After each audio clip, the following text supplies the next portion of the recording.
Hello, it's me, DaBeerBear again. How are you guys? How are you girls? Whoever's watching this.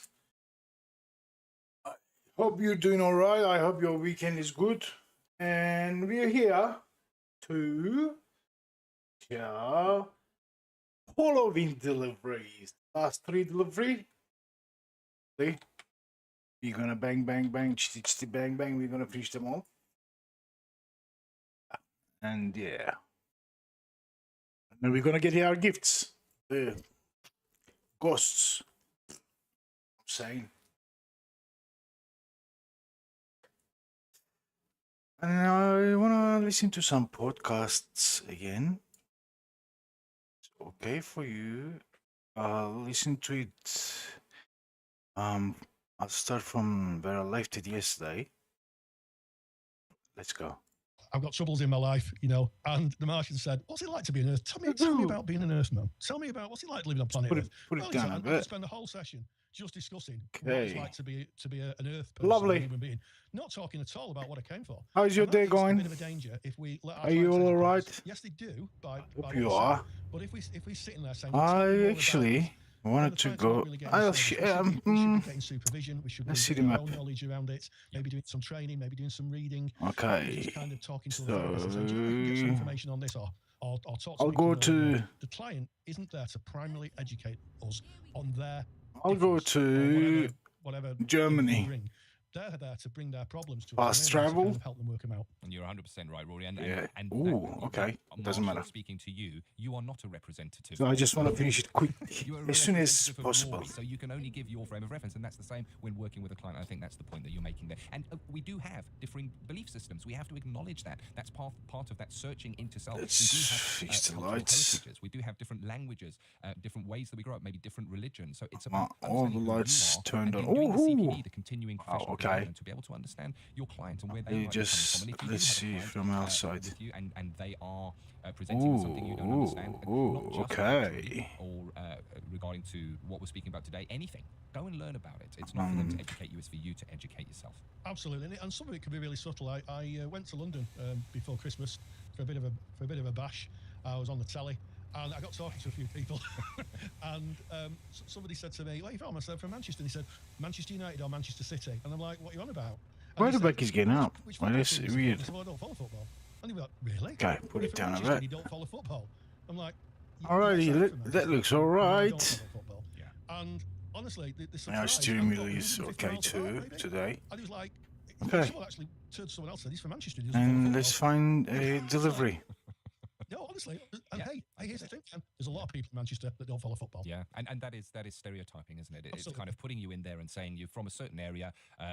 What, an Irishman who doesn't drink Okay, Guinness? let's check them up first. Where are we close? We could talk about this for a very long time. And here's the thing: I encourage you to Minimum, take this topic, mate. take it in with your peers, and go and discuss it. Think about it yourself. Examine your own. What is head this? business I that don't you wanna- own, hold. Examine Cool. how you grew up, your family grouping, Julio. your environment, your culture, your heritage, who you are. So the and closer how you get- is do you hold any Fascinate prejudices against and other people? What's that about? okay. Can you dare you talk about it with other people? Get it out there. And the counselling group is the ideal place, supportive environment where people can be, challenged in a correct manner and questions asked where people can say, actually, is my view of the world accurate? And I don't care about how much they pay. I and just I can speak the Latin, but want it's to finish it as quick as possible. But it's by Terence, who was a playwright. In He lived delivery. 139 years before Let's before go. the birth of the person we know. Last as Jesus three. Christ.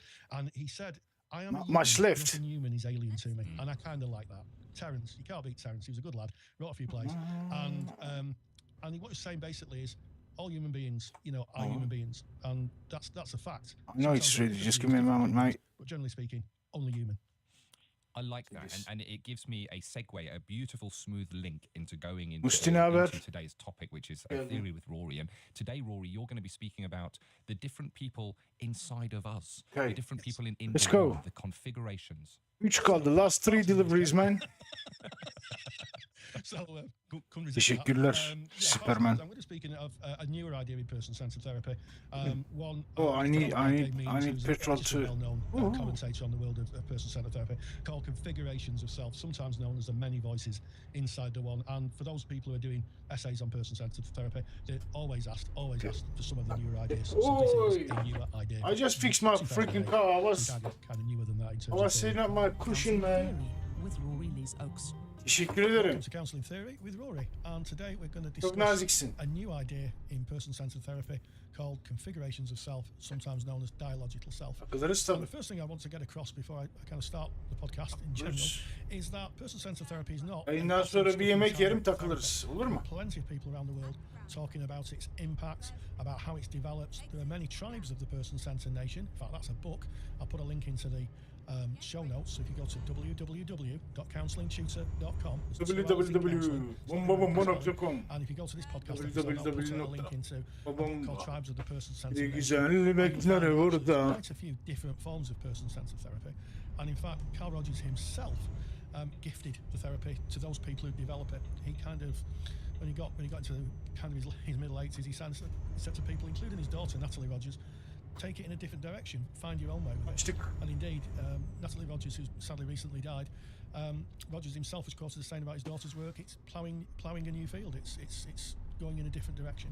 So the first thing to realise is that person-centred therapy is still a living, growing, debated therapy. The Kurlan civilization believed that an individual was a community of individuals. Inside us are many voices, each with its own desires, its own style, Oy, oy, its oy, own oy, oy, viewpoint. oy, oy, Many oy, oy, voices oy. inside the one. Is this a quote from a book on psychotherapy or counselling? Well, not quite. These lines were spoken by actor Patrick Stewart, who played Jean-Luc Picard in an episode of Star Trek called The Chase. He was describing an alien civilization who believed that each individual was a community of thoughts, feelings, and behaviours. He could have been describing this relatively new idea in person-centred theory, known as configurations of self or dialogical theory.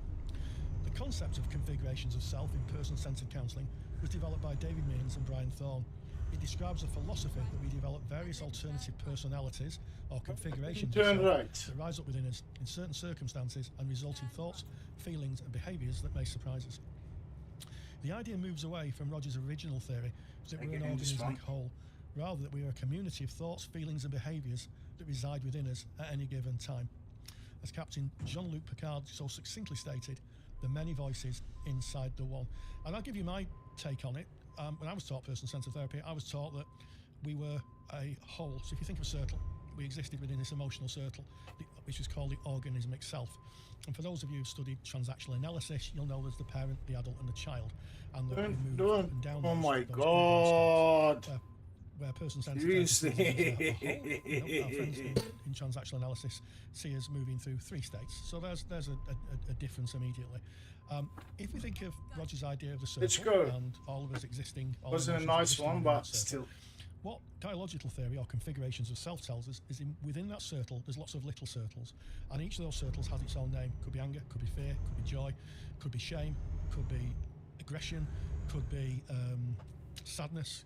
So, and all those little circles, they kind of rise up within us. Those emotions in those circles rise up within us.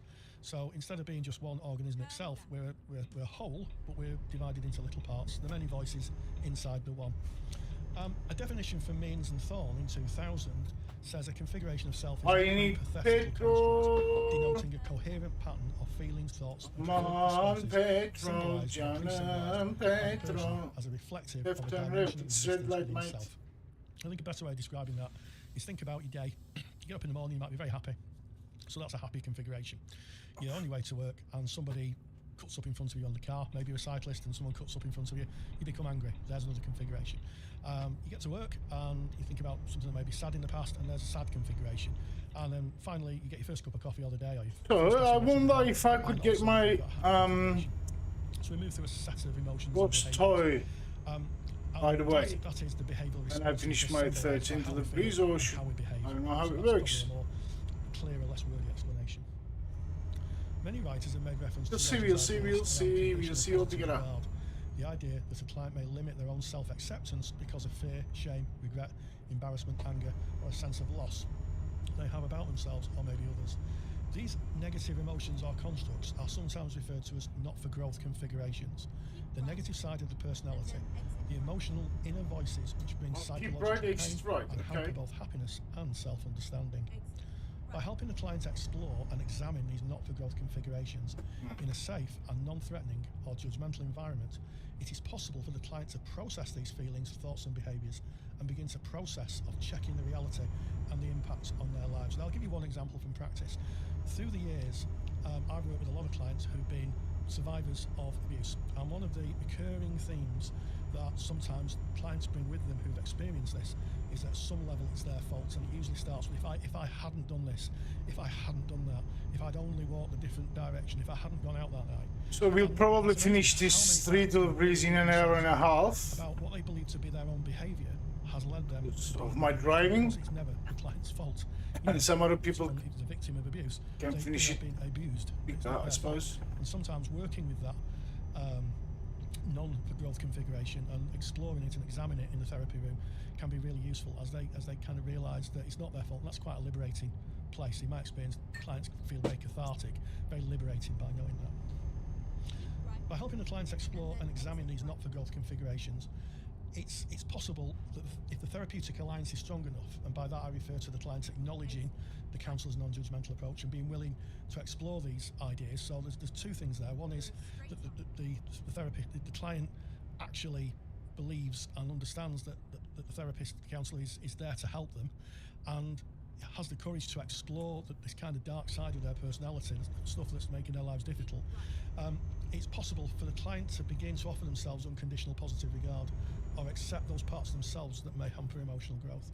So maybe part of it is to be accepting of those difficult sides of them. Maybe that they want to change a behaviour.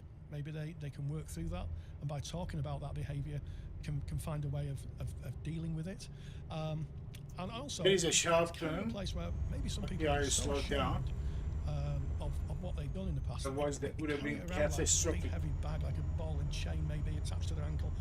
Just by kind of the therapist and the client looking at it, it may be that they can. I'm still getting used to the buttons on the steering wheel Now it's important here that and the the role of steering therapist wheel is not to altogether. analyse the negative configuration. It's a bit but weird, to but support and empathise with the clients, so that don't they're able mind. to explore and examine the configuration that's causing self-defeating behaviours, thoughts and 5 in feelings. the morning.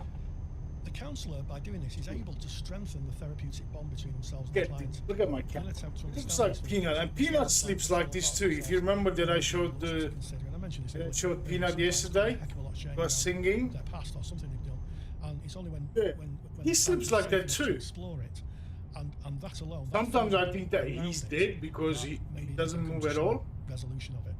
It can be a scary process, both for the client and the counsellor, as they explore this new and sometimes unexplored emotional territory. The key aspect of this approach is honesty, and the counsellor needs to be aware of their reaction to the not-for-growth configuration in case a process is triggered with them. And sometimes we get into transference and counter-transference.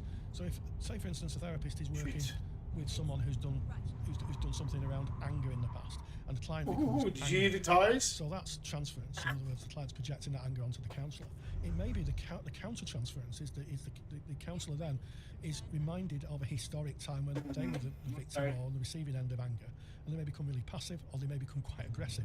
And I think the key here is that the therapist needs really to be emotionally robust and really understand what they're doing. And it is a great amount of emotional robustness because you're working with very powerful configurations, very powerful emotions or thoughts that may be going on. For the I don't client. want to rest, mate. I Well, just know, want Rory, a that, petrol this station. configuration of myself really enjoyed listening to what you were discussing there, and I really enjoyed the reference to Star Trek. I'm an avid Trekkie myself with the old live long and prosper and all that kind of stuff, and it makes sense. Live long and prosper. Really interesting theory. So thank you for that.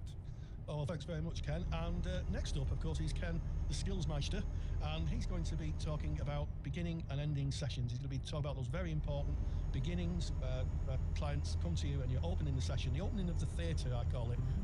Counselling Skills with Ken Kelly. Today I wanted to explore the topping and tailing of a simulated skill session. So this is particularly for while you're in the process of learning, and your skill sessions need to be observed and they need to be evaluated. And certainly here in the UK, when you go into level 4, there is an advanced counselling skills written report that you need to do that kind of parallels a skills tape that you submit.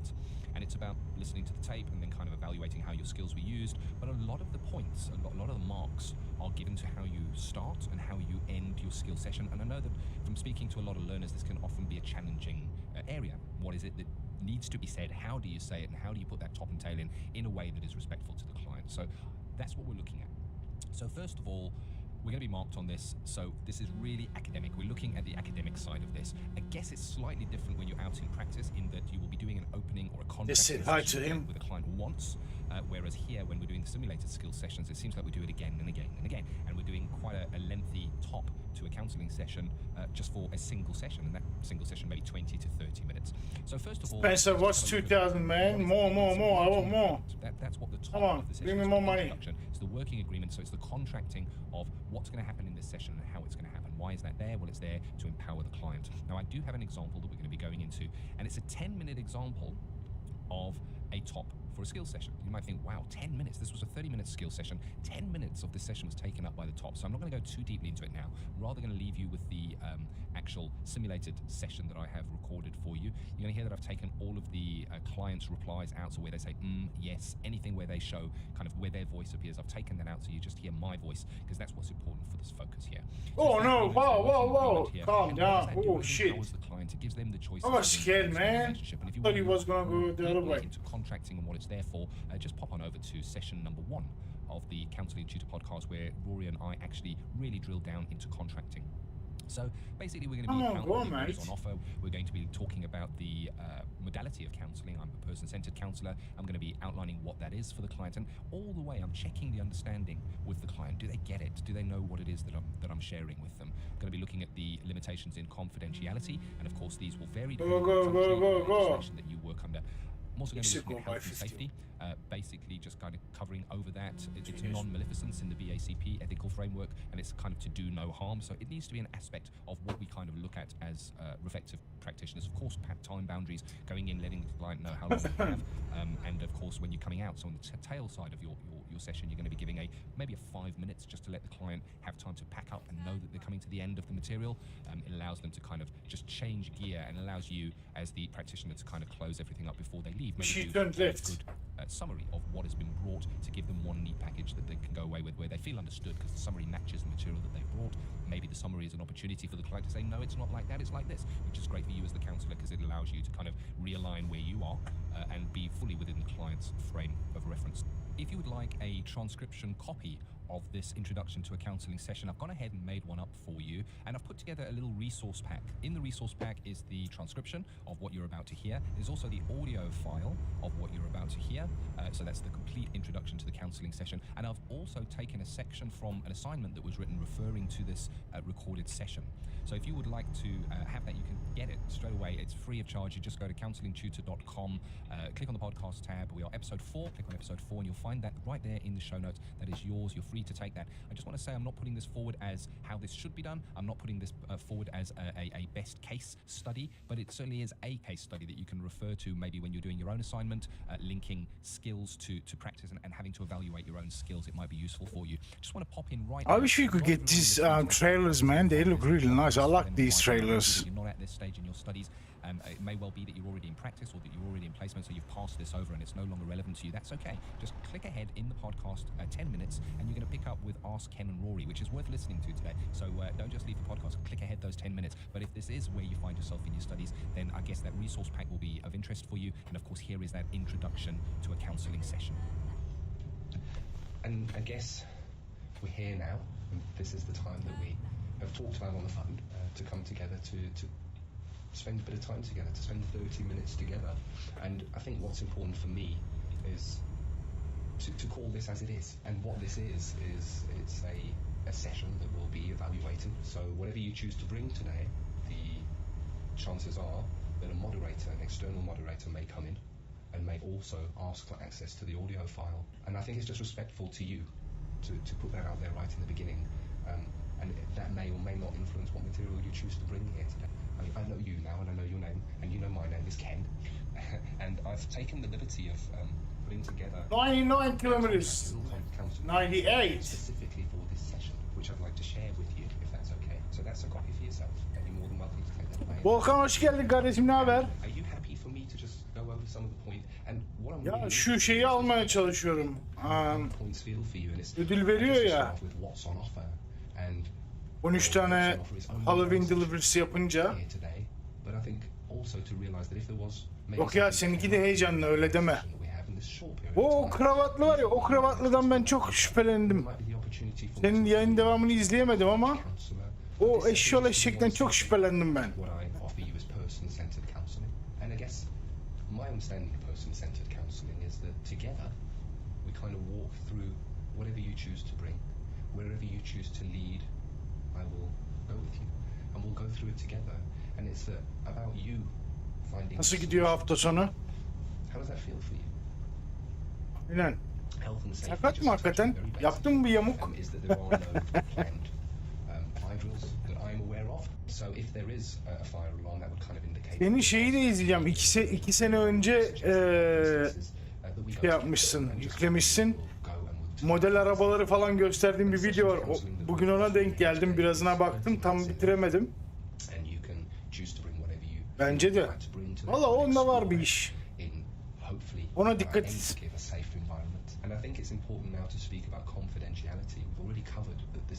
Aslında senin İngilizce güzel lan. Let's talk English. I'm trying to make this broadcast in English, so your English is also good. Why don't you write in English? Okay. Teşekkür ederim. Hype'a da baktım, galiba Avustralya'ya gelmemiş daha Hype. I aim to practice ethically according to the British Association for Counselling and Psychotherapy. That's the BACP Code of Ethics for Counsellors. Oh, okay. With Tamam. confidentiality, there is a requirement and an ethical obligation Süper. to break confidentiality. Böyle şeyler benim çok ilgimi çekiyor ya. Yani bir model hastalığım yok ama And that would be if you onları izlemek hoşuma gidiyor yani. Oğlum bu vitesin ne oldu lan? Vites çakıyı yedi. confidentiality. Allah I guess Allah. in those instances, and in all Allah three of Allah. these instances, I wouldn't be required to check that with you first. And that Benzin makes almam absolute lazım. sense when we cover the second one. which Yolda is kalacağız. terrorism. If you were to indicate that you had knowledge of or were maybe involved in an act of terrorism, again, I would be obliged to break confidentiality.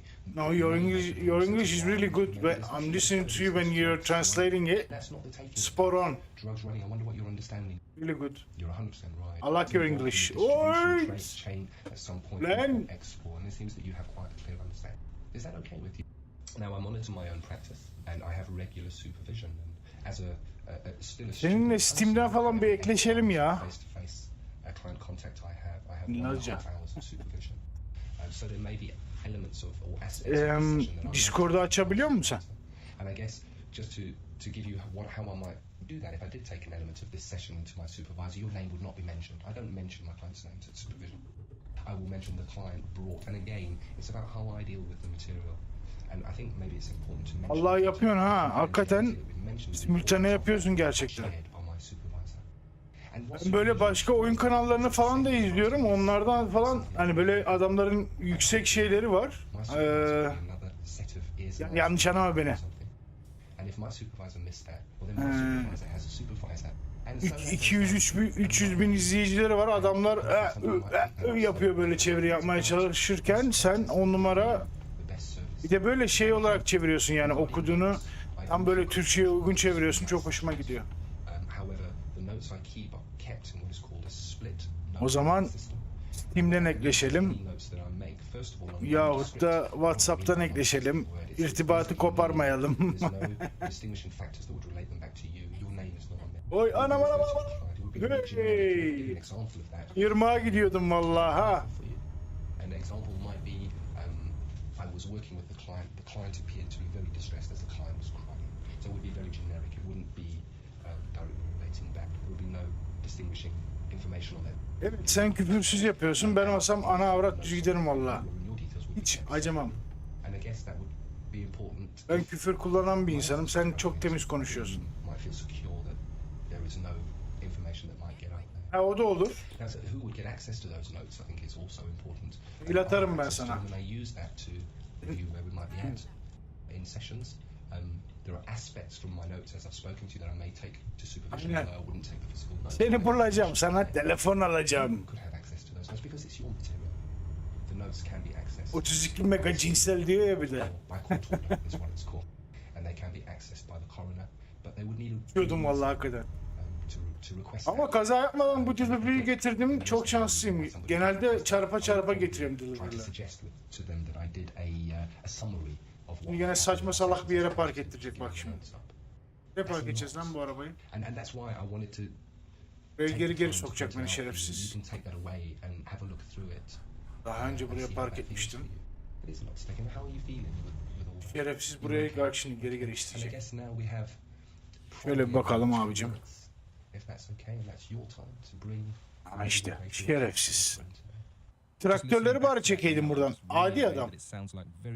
Buraya girelim bari. It wasn't like that with the client there. I've purposely gone in, removed all of the client's noises of agreement when they said yes, all of that has been Arabayı just taken stop out out of ettirdik, respect değil for mi? confidentiality of that client. So here's the thing: if you want to get that recording, if you want to get the transcription of Böyle that, komple recording, geri refer to gideceğim. that as well, and of course the Girebilirsem tabii. extract from the assignment that was written to go along with that. You can get that from Hey, counselingtutor.com. sakin. Click on the podcast tab. It's episode number 4, and you can download that within the Çok güzel. assignment. It's basically covering the Evet, bu defa iyi gittim de. It's got what is on Şimdi offer, patates time olacağız sen dediğin. boundaries, and of course ethics and confidentiality are all covered in there. Şey konusunu biliyor musun? Bir dakika dur şu şeyi durdurayım bir. Bir saniye bekle. If there's any big message here, it is tell it as it. Lan bir sussun. Black Ops'u benzin aldım ya. Black Ops'u durdurmuşlar. O neden? Black Ops 6'yı Irak'ta geçiyor diye mi?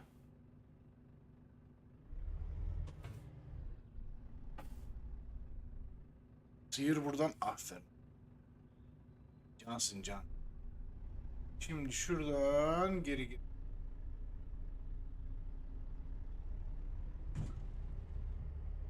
Ne vurdu? Şey daha vurdu. Mükemmel bir atlayış. Evet. Tüm dünyada durdurulmuş ön siparişler falan. Aha. TOG gibi arabanın aynaları durdu ya. Bilmiyorum, bana belki bilgisayara mı durdurdular? Bana arkadaş gönderdi şeyi. Yani Burak'ı biliyorsundur belki. Hiç denk geldim mi bilmiyorum da. Ben nereye gireceğim ya? Dur, kafa gitti temelli. Tamam, doğru gidiyormuşum. Black Ops 6 Pre-order stop diye.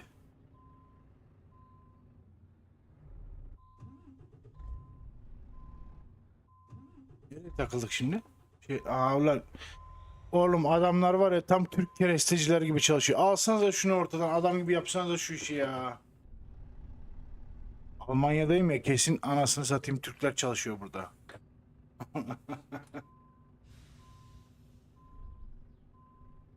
O göndermiş bana da şeyi. Söyleyiver. Postu. Şaşırdım. Gerçi ben oynamıyorum o oyunu da. Sadece Türkiye'de zannettim. Yok abi dedi, bütün dünyada dedi. Enteresan dedim ben. Diyecek bir şey bulamadım.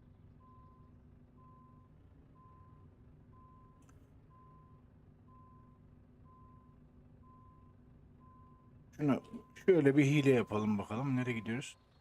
Tam doğru gidiyoruz. Sorry, I made you some a bit dizzy, but life makes people fine. Life is life lan. Oğlum dönsene lan.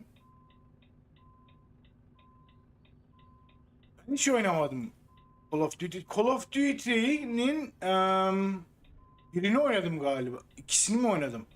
Çıkarma falan yapıyordun o zamanlar. Online falan yoktu. Sene. Abi. Ha, değil mi? Çok pahalı ya Türkiye'de oyunlar moruk. Ben anlamıyorum bu işi. Dur, oy yanlış yere gidiyorsun. Bak seninle konuşuyorum. Düzeltelim. Çık. Aa, Direksiyona da alışamadım ha. Daha yeni bir hafta oldu alalı. Alışamadım. Aynen. Çok uzun zaman önceydi. Ben o zaman gençtim. Makallarım yoktu. Ağarmamıştı demiyorum, o zaman sakalım da yoktu.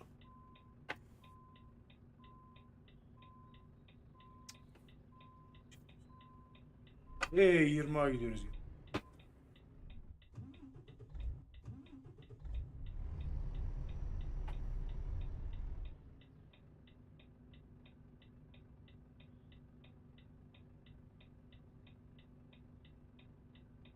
Oyun oynarsan da olur, kafası oldu. O ne demek? Anlayamadım ben onu. Kusura bakma, anlamadım vallahi. Doğru. Ha, evet. Sorma. Ya şimdi sen benim Avustralya'da olduğuma bakma. Benim annem orada, kardeşlerim orada. Hep takip ediyorum bu muhabbetleri. Yani muz cumhuriyetinde yaşasanız en azından muz yersiniz. Ben bunu niye fark edemedim la? Gerizekalı gibi. Ulan hiç araba sürmedim sanki hayatımda ya. Vallahi kafam dağıldı çok fena.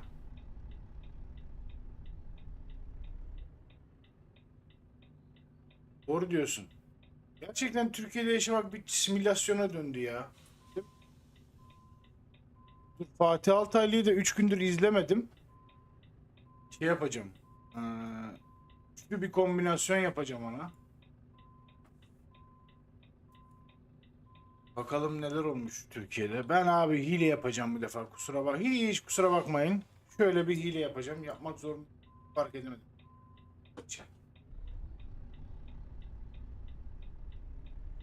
Gün kaçta yapacaksın yayını ya da videoyu kaçta yükleyeceksin?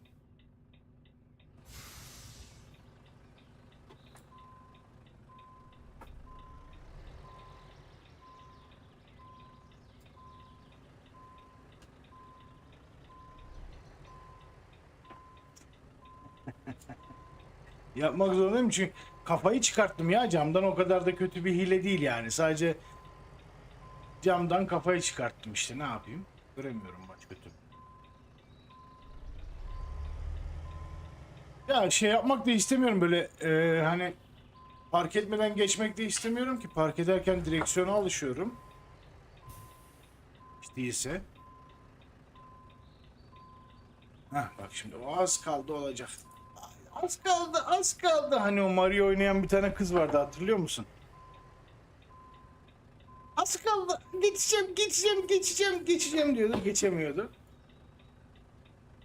5 Kasım var, sesler düzenlemesi var, uğraştıracak. After Effects mi kullanıyorsun abi onun için?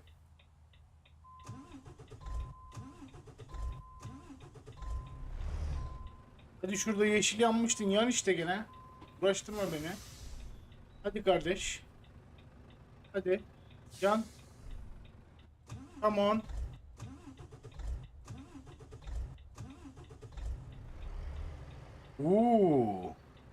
Güzel. Güzel. Frame süper. Wow. Bir tane de burada bir iki yer var burada. Ben oralara gideyim de sana göndereyim videolarını. Movie. Ha, movie. Yanlış yere döndün gene, gerizekalı adam.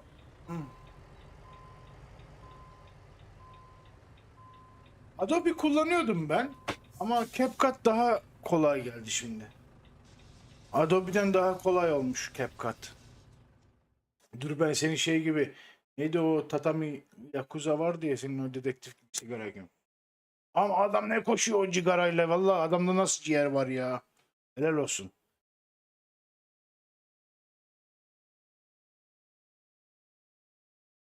Değil mi? Evet. Bir de indirim yapmış bana şeyde, sağ olsun. Telefondan satın alınca indirim yapmış. Yagami yaşa. Çok fena koşuyor. Fena adam, fena. Ben şimdi hangi şeydeyim? Bir saniye. I have to see where am I, so. Yagami-san. Japonca güzeldir. Barış Manço sayesinde azıcık öğrendik. Domo arigato. Minton Toremon no Kawa. Yani nane limon kabuğu. O şarkıyı dinledin mi Barış Manço'dan?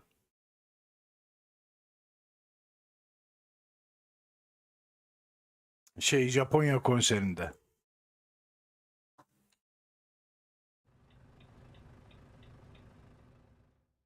Let's take out first from the last delivery. Okay, same place.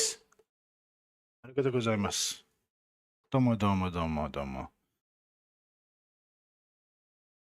Minton Toremon no Kawa. Biraz çöre otu kaynasın aman. Hatta. Nerede oğlum ananın ağzı? Biraz tarçın. Bir güzel kaynasın aman, ha ha ha ha ha. Hapşırıyor Barış Manço. Hapşırınca şey diyorlar. O daichini. Arigato. Doi taşimashite. Çok güzel ya, değil mi? Adam. Ohohoho, Burak geldi valla bak. Adamı andık, adam geldi. Gördün mü Volkan?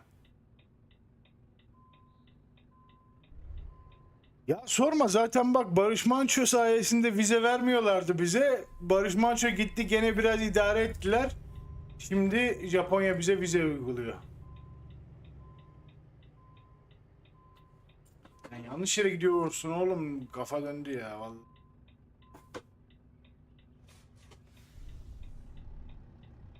Volkan, Burak Volkan, sizle tanıştırayım.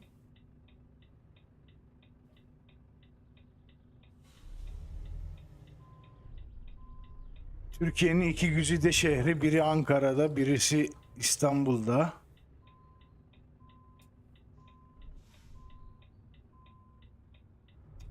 Beceriksizliğimden dolayı da giremedik. Anasını satayım.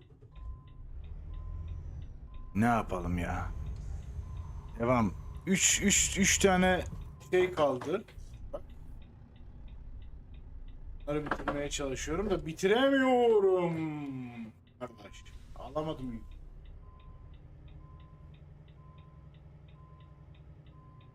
Hadi yavrum. Ya. Dayı diye.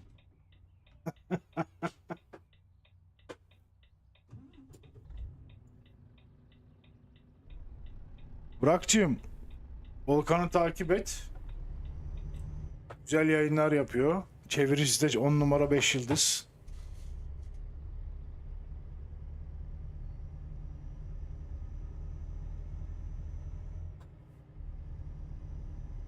Sende merak var mı birader bu şeylere, model olaylarına? Burak, hemen Volkan. Tamam, sıkıntı değil. Ben de zaten şu 3 delivery yapıyor yemek yiyeceğim. Burada takılırız.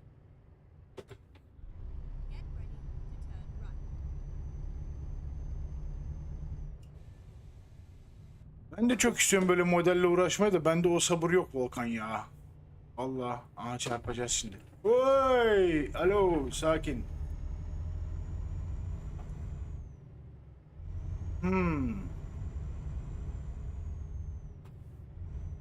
Süper.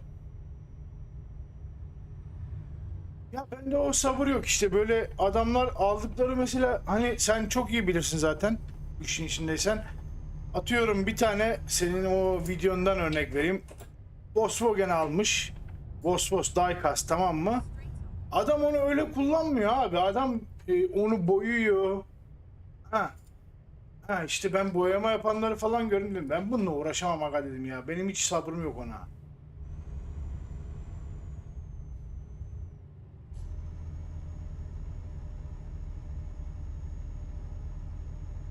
Ya bana hayatımda bir kere yapboz yaptım. Ona nasıl sabır gösterdim bilemiyorum. Aynen, ölçekleri var onların ama işte gerçeğine de çok uygun yapıyor adamlar ya.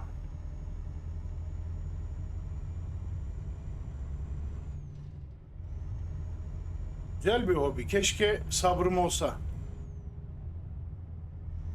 Ne yazık ki sabrım yok.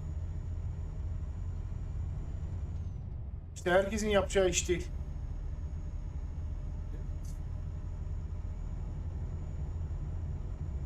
Böyle izliyorum bazen uykum gelsin diye.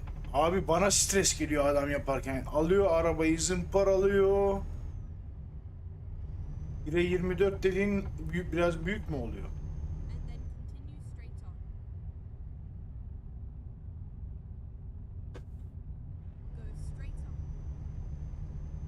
Oy. Görmedim, bakarım. Dur.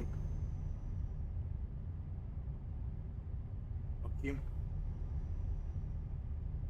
Merak var bende de, şey yok. Yapabilecek sabır yok yani.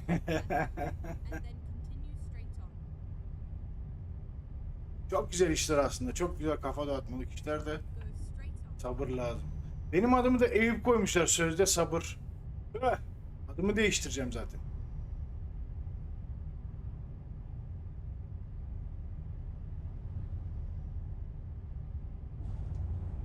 Sabır mabır bende hak getire. Benim adımı takvim yaprağı koymuş. Şimdi benim babamın adı Eyüp, dedemin adı da Eyüp. Ben doğduğumda bunlar kavga ediyormuş. Ali olsun Mehmet olsun. Ali olsun Mehmet olsun. Görüşürüz Burak'cığım.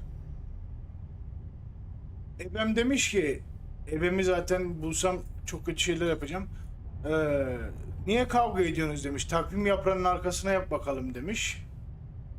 Hatırlarsın belki, saatli marif takvimleri vardı. Hala var daha Türkiye'de. Aga benim doğduğum gün takvimin arkasında gene Eyüp yazıyormuş. Şansıma tüküreyim.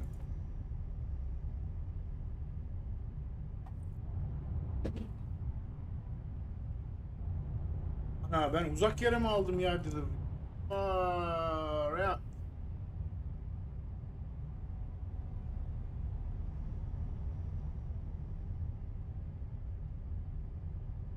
Burak da kalender çocuktur ha.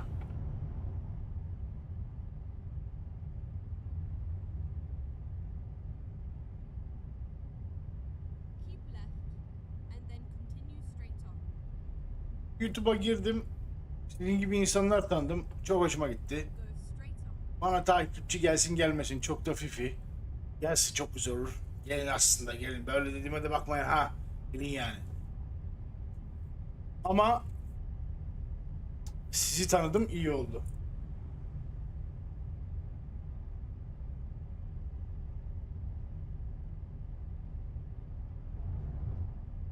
Bakalım.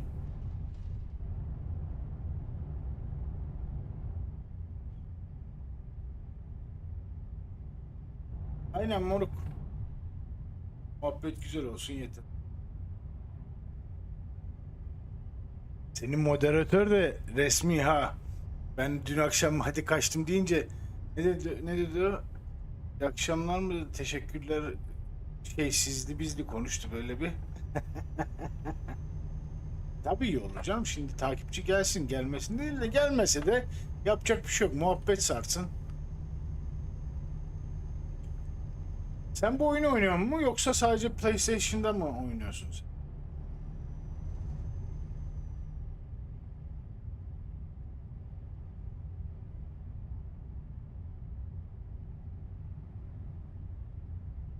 Olsun. Sert olsun. Bazı öyle adamlar da lazım ha böyle mesafeyi koruyacak. Benim oğullarımdan birinin adı da Onur. Severim Onur ismini.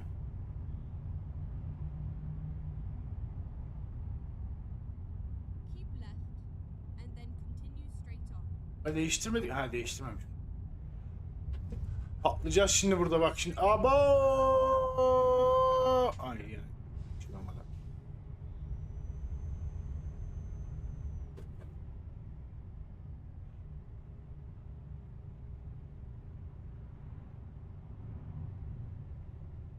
PlayStation'dan yayın yapabilmek için de böyle aparat mı gerekiyor?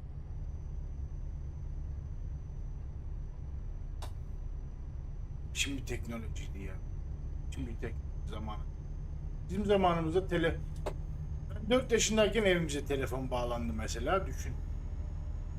Böyle normal ev telefonu bile olmayan bir nesilden geliyorum. Şimdi olaya bak. Ha.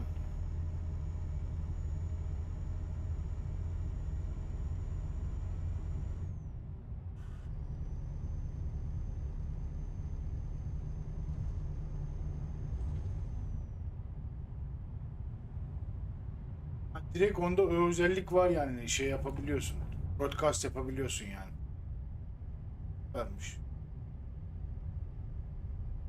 Rejiye bak ben. Hatırlıyor musun? Sylvester Stallone'un bir filmi vardı. Judge Dredd miydi o neydi?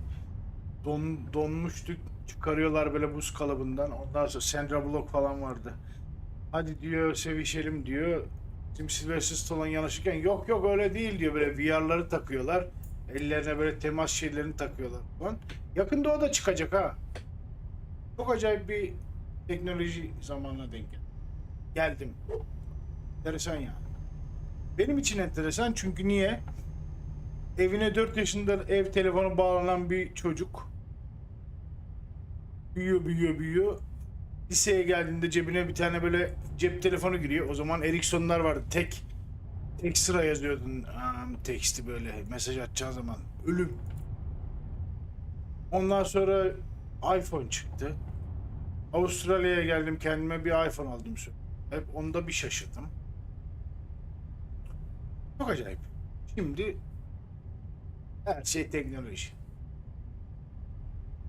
Hele Covid bu işi tamamen değiştirdi. Azıcık yavaşlayalım yoksa hop.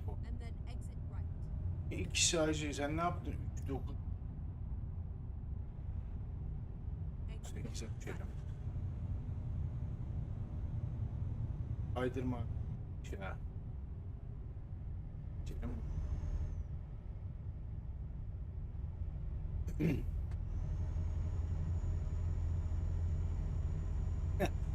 Dün Burak şeye davet etti. ETS oynayalım dedik kuzeniyle. Katıldım. Kuzeni diyor abi diyor kaç yaşındasın diyor 40 dedim. Ya biraz daha diyor aşağı söyleseydin inanırdın da diyor. İnanırdım da diyor. Buna inanamayacağım diyor. Ben boomer gamer oluyorum. Değil mi? Yaştakilere boomer deniyor.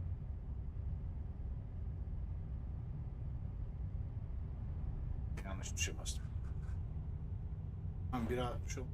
Oğlum dur la. Ha.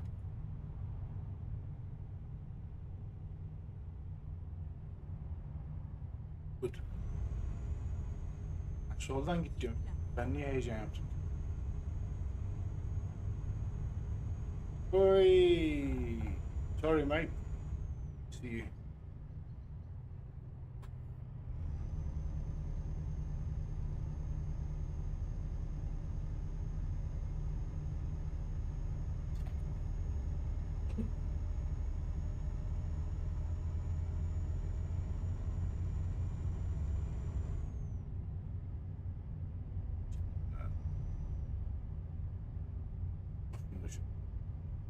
Ça. Ça.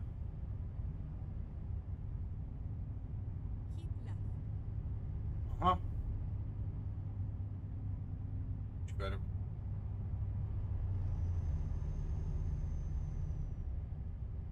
Tam bir trafik canavarıyım ya. Gerçekten. It's okay. Yok kardeşim.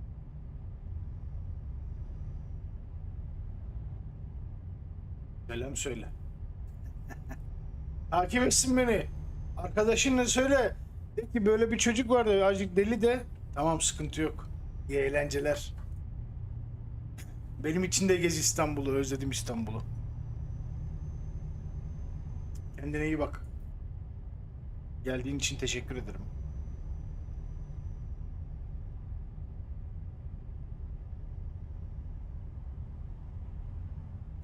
Eyvallah.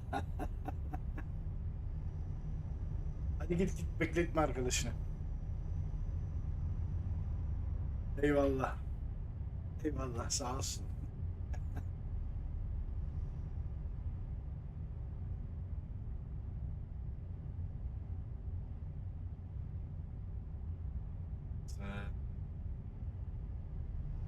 Varlıktan kopulacağız şimdi. Sen de seviyorsun kardeşim sağ olasın.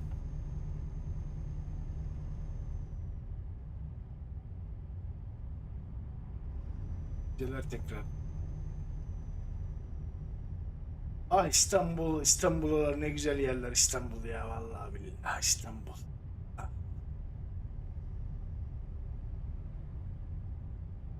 İstanbul'un karmaşasını seviyordum eskiden de şimdi artık Türk kalmamış İstanbul. Satayım mı? Sevmiyorum. Eskiden ah,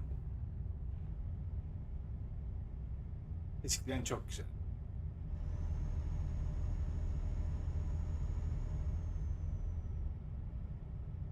Eskiden derken de yani şöyle bir 10-12 sene öncesinden falan bahsediyorum. Çok güzeldi o zaman. O zamanlar bile güzeldi yani. 12 sene önce. Temelli geceye dönmüş. Anyways, hold on a second, please. We go back to You know, if podcast. there's somebody sat there with a little pad and a pen marking your skill session, don't be shy. I just need to refresh my drink. Just give me a moment, please. Here's how it is. There's somebody sat there with a pen who's writing this down. I see that. You see that. Don't pretend it's not there. Because by pretending it's not there, or the person is not there, or the recording device is not there, you basically, that congruence is gone from the relationship. You know, as a person-centered counselor, I looked at Cole Rogers, who said that the core conditions, the conditions are necessary and sufficient to bring about an environment where a client can move from rigidity to fluidity. Congruence is necessary and it's sufficient. So if we kind of pretend, then congruence is no longer there. So how can there be a therapeutic relationship? But I'll leave that with you. Hopefully that will be of some use to somebody listening to this. But that's enough from me. That's a lot of rambling. So I guess it's time to hand back to you, Rory. Just listening to you talk about tops and tails just makes me realise how important a good beginning and a good ending is in a therapy session, and indeed a a lot of therapy sessions. And, you know, one of the biggest complaints that the BACP have to field is with counsellors who get complaints from clients who say they actually didn't know the therapy had ended. Yeah. So paying attention to beginnings and endings just so important. So we move on now to our segment of Ask Rory and Ken. And again, if you're in the Facebook feed, we discussed it earlier, why don't you ask us a question? Ask Rory and Ken. And if it's in our power, we will try and answer it for you or give you our frame of reference of it. And today's Ask Rory and Ken is from Linda on the Facebook feed. So thank you, Linda. She said, I would like to know how I can show an understanding of how counsellor professional development makes for ethical practice. What a good question, Ken. It is. It is an amazing question there. And I think very, very relevant. So I guess, how does professional development lead to ethical practice? So professional development is that Okay, we do after I'm we sorry, finish I'm our back. studies. So we may finish our studies and go out into practice. I am back. It's about us continuing to learn, develop our skills, and stay up to date with what is relevant, what is new, Sorry what is about going that. into counselling. I mean, as we speak right here in the UK, we are Okay, now sitting let's in go February, and on. in June of this year, a brand new ethical framework is coming out from the BACP. So part of ethical practice would be checking that out, understanding what that is, what the new requirements are, and making sure that my practice meets that. So it's the training that you do, the continuing professional development that you do as a reflective practitioner. Yep, well, I agree. And I read the question a little differently, Ken. So it just goes to show about frames of reference, doesn't it? I read it that Linda was interested in maybe how you do that through training. And one of the things I would say, Linda, is sticking to the knitting, as I like to say in my training group. Many years ago, I was in a circle of trainees talking about who don't bring their case discussion. So for those of you who've never trained in counselling, it's not unusual for a case discussion to take place within a counselling training environment at practice level. And I was talking to this learner, and she was talking about, how this client was really struggling. And I said, well, how are you applying the theory? How are you applying person-centered theory? And she said, oh no, she said, I'm not applying person-centered theory. I've bought a book on Hungarian psychotherapy. Hungarian, there's a new word for everybody. What is that? Write Hungarian. this down, by the way, if you're listening to this. There is no Hungarian therapy. It's Jungian.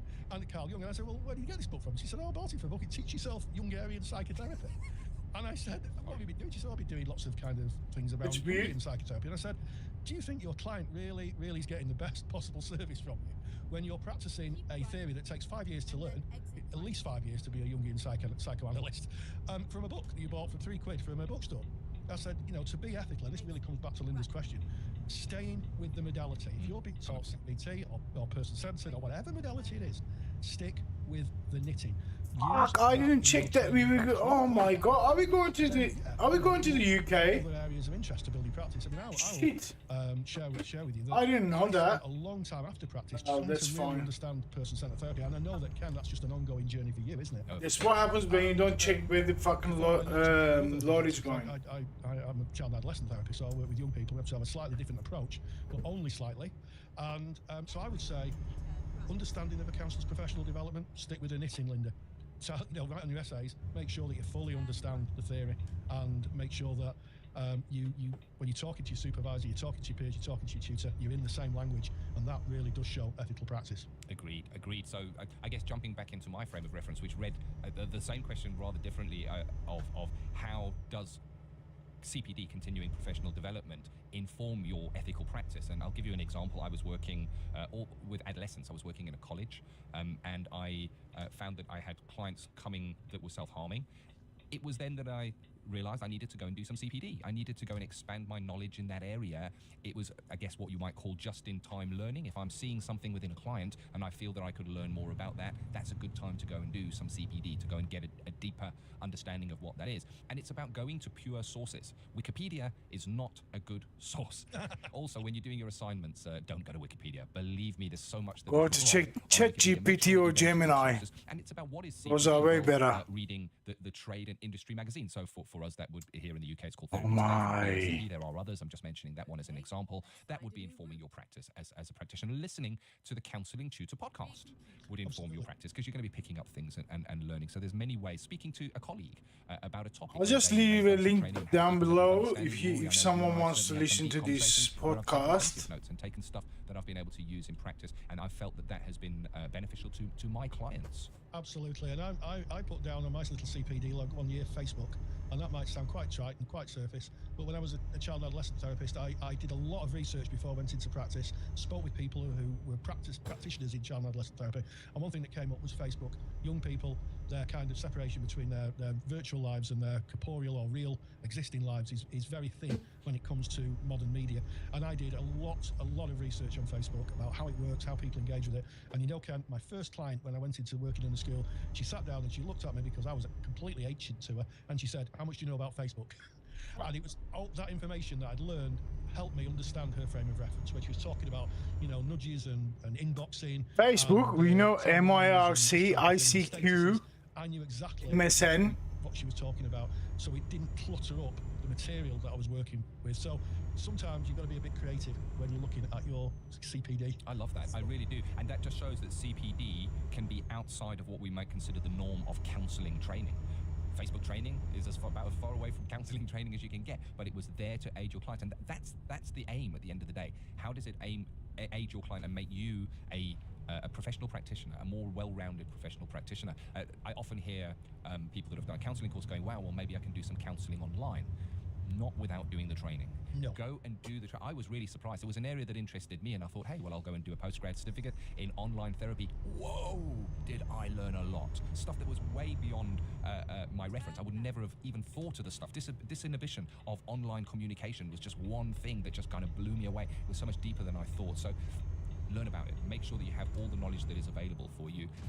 Oh my, it's hard to drive left-hand side wheel when you're on a left-hand side, like the UK, the Australia, the Cyprus. Yeah, absolutely, and that's really true. It's a bit weird. You know, for a lot of training, 2 years, 3 years at practice level, it's not a lot if you think of all the holidays and the actual class contact time you've got. And it's taken me a heck of a long time. I still read person-centered therapy periodicals and magazines and books, and I go on forums, and I'm still saying to myself, I didn't know that. I didn't know that either. Yeah. Why didn't I know that? I should know this stuff. But that's the thing. It's, you know, the stuff, and some of the newer ideas, like we talked about in dialogical theory, you know, that's a whole new idea in itself. So stick with the knitting, and you can't go far wrong, in my view. Agree. So hopefully that's going to give you some kind of answer there, Linda. Thank you very much for your question. Of course, we invite anybody listening to this, ask your question. If you've got something on your mind, come and ask Ken and Rory. You can do that in our Facebook group. And you find that just by going on Facebook and popping in counselling tutor. And we're going to be right there at the top. And it's a private group. You say, let me in, and we will let you in. And you can come and join the community. We have just under 1,000 people in that community at the moment. And that's growing by the day. So come and join like-minded individuals. And all we do is we hang out and we talk about what it is that we do. Yeah, all right. I'm not going to give way to you, mate. Counselling and psychotherapy. Brings us What the to fuck the end was of that? today's episode. I hope that you found this useful. We invite you to come and have a look at the show notes. Show notes contain links to relevant information to what we've spoken about today. There's some downloads. Every now and again we pop a video in there, and you can get our show notes by going to our mother website, which is counsellingtutor.com. Rory and I are based in the UK, so we spell counselling COUNSELLING. It's got the 2 L's in there. Counsellingtutor.com. Yeah, we've got 2 L's in here too, but in the American English it's got 1 L. From there. Yep, and they're fantastic, full of detail, full of links, so you can really kind of engage in what the podcast is, and you can find out further information. So, yeah, so that brings us to the end. So, as always, stay grounded and stay safe. Take care. Thank you for listening to the Counselling Tutor podcast. Find the show notes for this episode on our website Okay. at www.counsellingtutor.com. Welcome to the Counselling Tutor podcast, the must-listen-to podcast for students of counselling and psychotherapy. Here are your hosts, Rory Lees-Oakes and Ken Kelly. Hello and welcome to the Counsellor Tutor podcast with me, Rory Lees-Oakes. And as always, You've still got 4 hours to go. 4 hours and 15 Ken minutes. Kelly. Oh, it's so great to be back here. It's The good to see delivery you, is Rory. done. I just want to give everybody a bit of a behind-the-scenes view of what actually goes on here. And then the last delivery of Rory the and I sitting in the same all room, of but we're in not. We're connecting via the technology of event. Skype, and we're a good few miles away from one another. Hopefully we it's can always get a our pleasure to catch up and see Rory and do these Oi. kind of talks with you Ooh, guys. And Ingo it looks like it's hitting the mark. Episode Oh, 3, shit, we're shit, trying to shit, hit shit, the shit, shit. 4,000 mark download there. We've got 18 5-star reviews from you guys, so we're so very, very grateful. You really have shown us that this is valuable for you. So great to be here. Yeah, thank you so much. I'm getting lots of emails. Getting lots of comments on the Facebook feed. And if you want to join our Facebook community, if you go to www.counselingtutor.com, remember there's two L's in counselling. It's spelled the English, not the American way. And on the top right-hand tab, there is a tab that says Facebook. And if you click on that, it's a closed group. You just ask to join, we let you in, and you can join a whole host of people. Some people who are students, some people who are qualified counsellors. There's tutors in there, and you can discuss the wonderful world of counselling. So if you're in training, it's just a great place to get support for your assignments, or just to chat about theory and meet other students and people in the world of counselling. And it's a very valuable place to hang out. It's where we kind of take ideas and topics for the podcast that we bring to you, because this is not about us having a yabba. It's about us meeting your needs, your requirements. That's what we're here for. And today, I think this came in from an email for your good self, Rory. You got an email, and that's influenced today's topic. It is, and it's an email, so I'm only going to use a letter L, because the person has sent an email to me, so it wasn't on the Facebook feed, so not everybody could see it. But it's around personal development groups, sometimes called process groups, and the subtext of the letter is, what are they all about? What should we be doing? And how actually did they work? And also in the letter there was just a slight frustration about how other people were using that space. And we're going to look at that, and I'm going to talk a little bit about process groups. Ken himself is going to talk about process groups, what their point is, and I guess explore the discomfort that sometimes can come from them. Yeah, and also in today's episode, after we've had a chat of that personal development side, I guess, of what we do as practitioners, Rory's going to be heading up Theory with Rory, and I believe today you're going to be looking at, or dare I say it, a critique of Rogers, a critique of Mr. Carl Rogers himself. Now, I'm very partial to Mr. Carl Rogers because I'm a person... They love Carl Rogers. Recognise that not everything is roses, and there needs to be a critique. We need to look at both sides, I guess, of the argument, so I'm really looking forward to that. And then running into skills today, I'm going to be having a look at what is known as idiosyncratic empathy. So that's a lot of fun. We're going to be checking that out in skills today. Yes, and that's idiosyncratic to have empathy. And Idiosyncratic.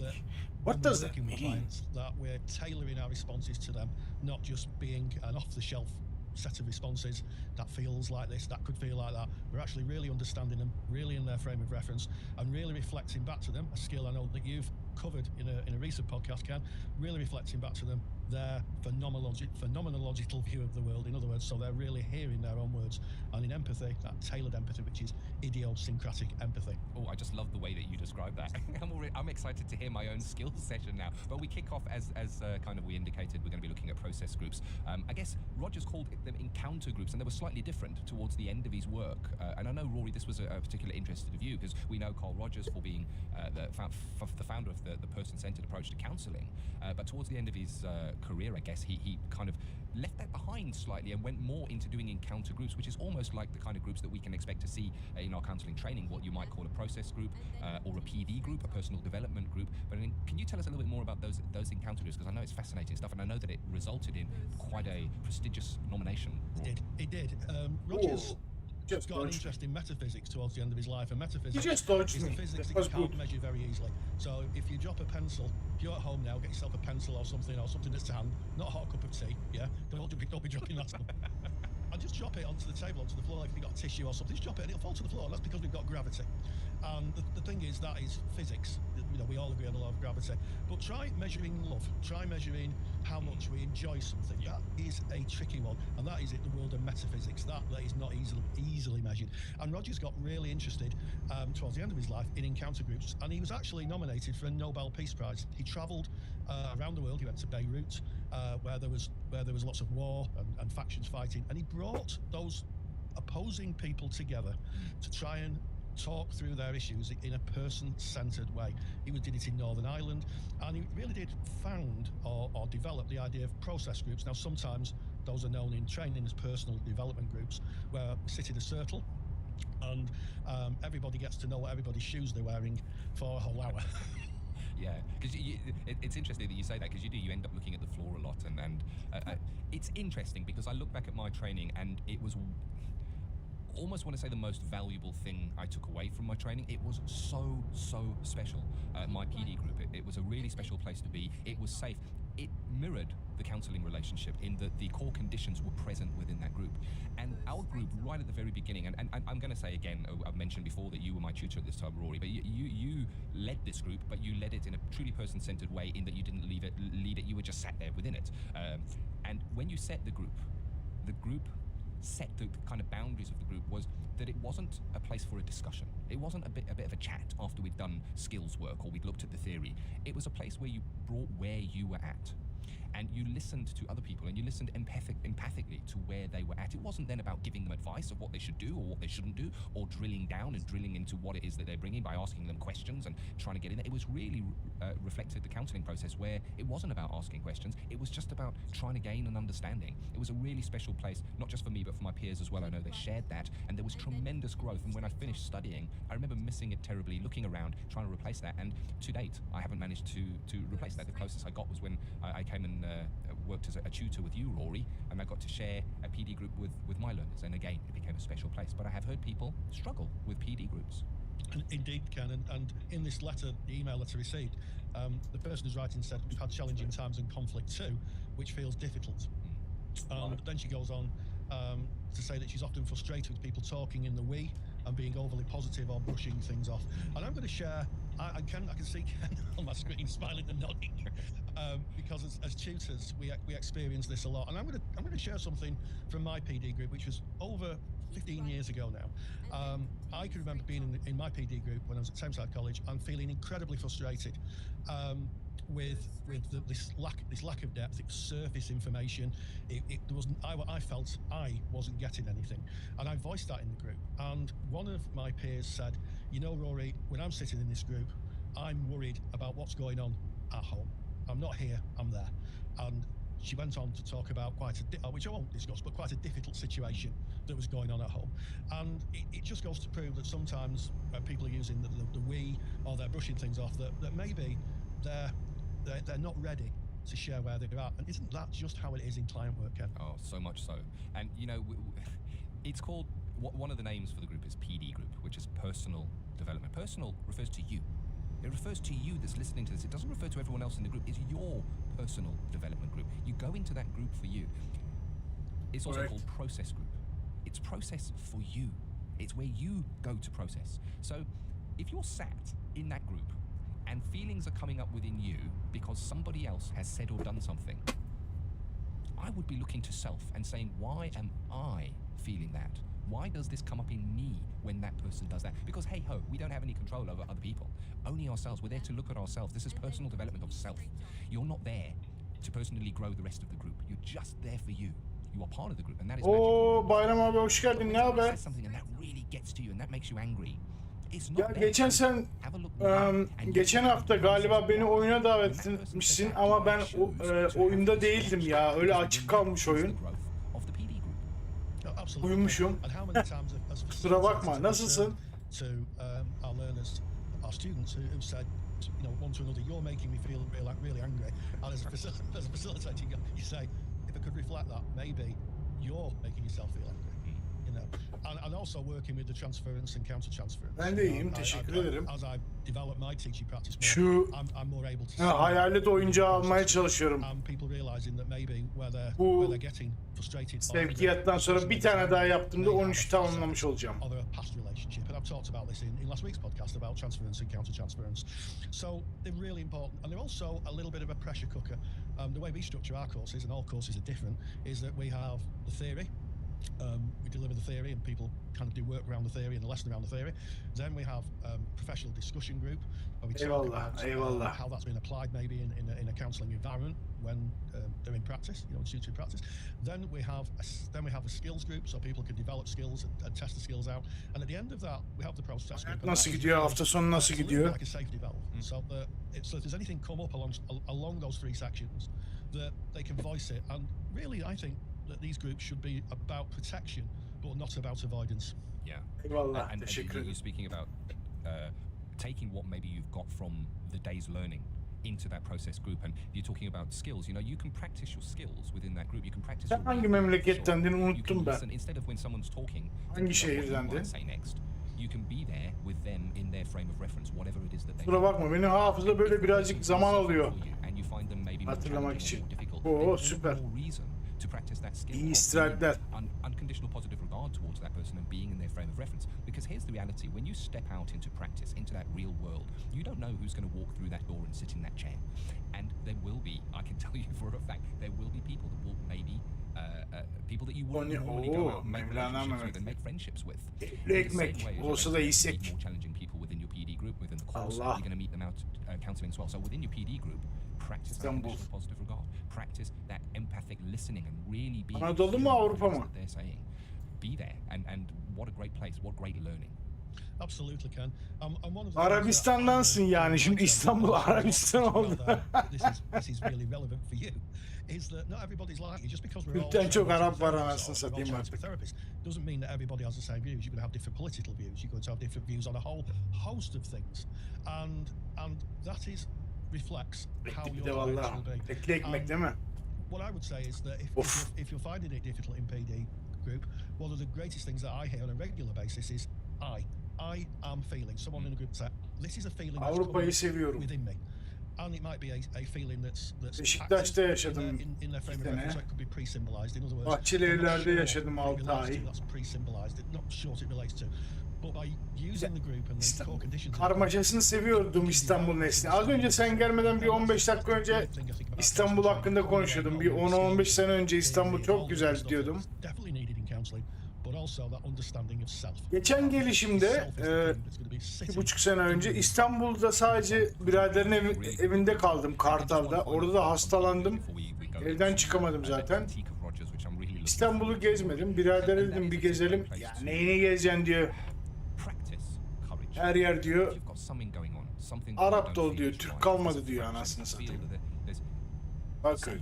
You know, it may well be when you go out into practice that you're working in an agency and you feel that, oh, this is not working as I want it to be, this is not right within this agency, that Cefası çok ama you're going to need the courage to step şehir out. güzel birader This is how be. it is. The PD group is a safe place to bring İnsanlar olmasa çok güzel. And as Rory was just saying now, if you link that back to how you are feeling, as opposed to you said or you did, that is external, saying I feel.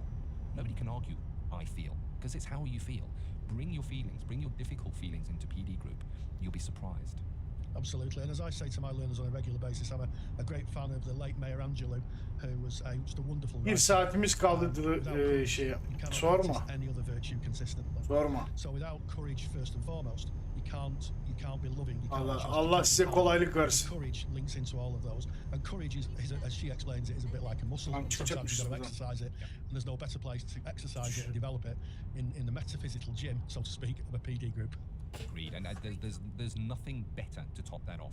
That is just the perfect quote to lay that topic down. And I encourage you to take this topic into your own PD group. If you want to do yourself a big favor, go and have a look on YouTube and find a video of Rogers leading a... Senin yaş kaçtı? Ben onu da sormadım hiç bak. Go into your PD group, go and speak about it. Your PD group is a really special place. If you're unhappy in it or you're feeling... Benim yaşlara yakın mısın acaba? Do something about it. It's your PD group. It's there for you. Serdar sana abi deyip duruyor. Vallahi yolculuğun nereye olduğunu bilmiyorum ki, hiç bakmadan aldım. Bir şey Birmingham'a gidiyormuşuz. 13 tane 55. Oo, okey. Tamam, ben de abi diyeyim o zaman sana. Which includes a new one that frankly is new to me. The first is what could be classified as a sociological critique. Nereden aldım malı ben? Malı nereden aldığımı da hatırlamıyorum. Hiç bakmadım. Bu 13 tane teslimat yapınca hayalet bir tane oyuncak veriyor. Onu almaya çalışıyorum işte. Bu 12. teslimatım olacak. Sonra bir tane daha yaptım mı hayaleti alacağız. Cadılar Bayramı'na özel. Miş. Sigarayı yakarken yamulacaktık gene. Even the American unconscious was good. America in the 1950s and 60s Vallahi. was a nation of unparalleled economic growth, untouched structure. Sen de öylesin abi. The factories that built military equipment for the war effort now produce consumer goods. From cars to dishwashers, the economy boomed. This huge surge in optimism gave rise to the term the American. Bizim damat da Konyalı'dı. Benim kuzenin kocası nereliydi o be? Konya Ereğli mi? Ereğli'ydi. Ereğli diye bir yer var mı? Yok. O Zonguldak'taydı. Nereliydi o be? Yeri vardı, hatırlamıyorum ki. Contrast to this with war-ravaged Europe, towns and infrastructure destroyed, the economy in tatters. It's also worth Geçmek nasip olmadı. Konya'nın içinden geçtim de hiç geçmek nasip olmadı hiç Konya'da. Saw the human condition in what could be described as a both pessimistic and self-destructive view. This leads to the second sociological critique of Rogers, his idea of the human personality having a tendency to be basically good. His critics point out, Ereğli, tamam o zaman Ereğli. how come millions of people were murdered by seemingly ordinary people during the atrocities in concentration camps across Nazi-occupied Bizim Europe? şeyle şimdi akraba çıkacağız bakalım dur. As Rogers Bizim hypothesized. damatla akraba çıkabilirsiniz belki. Rogers' ideas is the notion that the core conditions being Konya'dan da necessary çok insan var for burada. change to occur may not be shown Avustralya'da. in some client presentations. Treating some forms of depression or historic issues generated from childhood experiences. Konya, Amasya, Çorum, Tokat, may need a more structured therapeutic approach. Samsun. People in recovery from substance abuse may also need a more structured form of therapy, which Senin includes hemşerilerden de task çok goal var. setting strategies. Some people who have psychopathic personalities may not sense at any level the warmth of the therapist. Clients also may not want to be passive recipients of therapy, but want to take a more active role in their recovery by being taught psychological techniques or completing homework tasks between sessions. One of the most popular criticisms is referred to as the Masson critique. Az kaldı. In 6 1996, minutes. Jeffrey Masson, PhD, a former psychotherapist, published a book entitled Against Therapy. In it, he critiqued all the main schools of therapy. In a chapter entitled The Problem of Benevolence, Masson turns his attention to the work of Carl Rogers. He wrote, "What guarantees there, Anadolu'dan çok what insan var guarantee could there abi. possibly be? Doğudan Any pek therapist yok. is genuine person, Bizim Roger Ege is Marmara sensible. tarafından da The pek yok unconditional ama positive İç Anadolu'dan regard çok Rogers insan wants var. therapist to feel is something that Hatta can't be legislated into existence. burada Melbourne'de, ben Melbourne'de yaşıyorum. Çorum Parkı denen bir yer var biliyor musun abi? Resmen yani Çorum Parkı. Or desirable. In other words, the way of being encapsulated in how the therapist offers the client the conditions of empathy, congruence, and unconditional positive regard is no more than a professional facade, an act put on for the therapy to work. Finally, a criticism that was new to me was posted on the Facebook group page by Diane, who is a contributor. Ama to sağ Facebook olsun group. Atatürk sayesi, I always Atatürk critique as a bu theological insanları perspective. It is written by Father Brian Bartley, and he's a priest in the Çanakkale'de Diocese of düzgün Toronto. tuttu He ya. holds a Bachelor of Arts from the O yüzden bu University of insanların da Political bize Sciences bayağı bir and saygısı var. Sociology. Aga dönmeyeceksin, gitmeyeceksin mi sen? Bana mı yol veriyorsun? Ne yapıyorsun? Yürüsene hadi. Stanton and Buteman, the philosophical presuppositions underlying Hadi yürü. person-centered therapy. Deli deli hareketler yapıyorsunuz ya. For the Christian. First of all, it is assumed that we are ultimately force and sole masters of our own destiny. All authority is within. They emphasize that according to our faith, the self is not all there and it should not be the center of what it is. In the Bulursam Christian tradition, değiştireceğim they say to proclaim oneself to be in control of Bir arabayla existence atlatalım. is the ultimate act of rebellion. So just reading that, it kind of makes a sense that I get that the ideas of self-actualization, of the organismic valuing process, of Ay buraya someone gene geri girecek. thinking that they are the Neyse. masters of their own destiny may, and I say may because Buraya geri gireceğimizi. bump against traditions, maybe not only of the Christian faith, but of other faith positions as well. I don't know, what do you think? It'd be interesting to get some feedback on the Facebook feed on this idea. As we come to the end of this discussion, it is worth remembering that despite these criticisms, Rogers' work is still Vurmadık considered a kamyonu. relevant and effective therapy. This is backed up by numerous research studies. It also forms the building of a trusting, safe relationship with clients in more active directive therapies, such as cognitive behavioural therapy or transactional analysis, where a more structured approach is needed. Ya bu kedi deli tam benim gerçek kedi gibi uyuyor Bayram abi ya sorma. Benim kedi de böyle uyuyor biliyor musun? Or a number of other therapies that use a model, the core conditions may be necessary but not sufficient. Hence, the model provides the platform for the therapy to work. In person-centered therapy, the idea is that the conditions are necessary and sufficient. You offer the empathy, the congruence, and the unconditional positive regard, and by definition of these being offered, and the client understanding, receiving them, and feeling that non-judgmental attitude, Rogers called it prizing, that it would start the organismic valuing process, rid them of the conditions of worth, and they could start working from what we call an internal locus of evaluation. Really good information there. Such deep learning. And here's the thing, you know, if you're a student of counselling, you're going to be asked to do a critique of the main models. Oh, kedilere bayılıyorum abi. Bende de 2 tane var kedi. Çok rahatlatıyorlar insanı ya. Böyle geliyor kafasını falan şey yapıyor, sürtüyor. Bütün böyle kötü enerjiyi alıyor üstünden. Two L's in counselling. It's not the Dur American şu spelling. adamları To bir go into the show susturayım. notes, I've put some information there and Yapıyorlar. Evet, this is the last one mate. Last delivery. Sonuncuyu alıyoruz abi. Ondan sonra umarım hediyemizi alacağız. Ben hangi yerdeydim şimdi? Nereye götürdüm? Neredeydik abi? Postpaid. Okay. Postpaid'de var mı? External contracts. Varsa postpaid'de süper olacak. Aynen abi, evin neşesi. Çoluk çocuk var mı abi?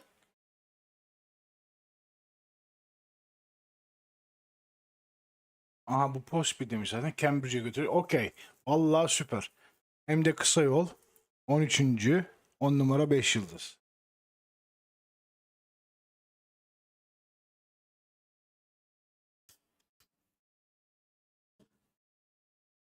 Evin neşesi benimki arada bir bana kuş getiriyor.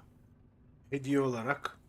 Al diyor, sana hediye getirdim diyor. Bana diyor mama ver diyor.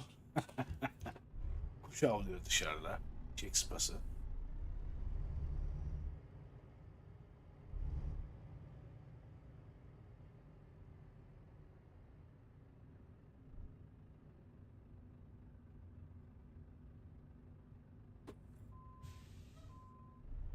Eyvallah abi, benim de 300'üm var, onlar da senin ellerinden öper. Allah bağışlasın. Bahtları açık olsun, ömürleri sağlıklı, güzel olsun. Hepsinin. Kazalardan, belalardan bırak. Güzel bir hayat yaşasınlar. Hadi lan. Ana.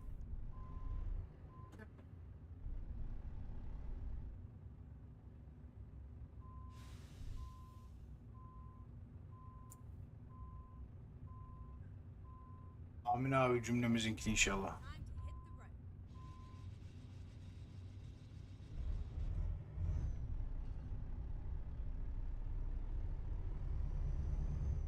Heh. Last delivery of the event. 13th. Son teslimatı yapacağız abi. Daha sonra oyuncağı alacağız onu. Anam yanlış yere gidiyor. Neredeyiz ya, unuttum vallahi, ters.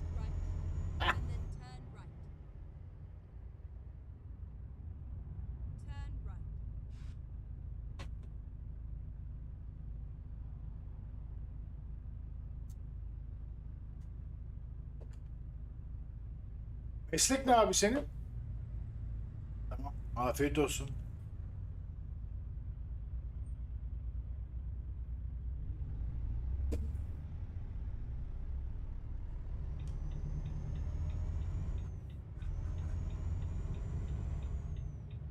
Çişlileri gıcırdattık vallahi.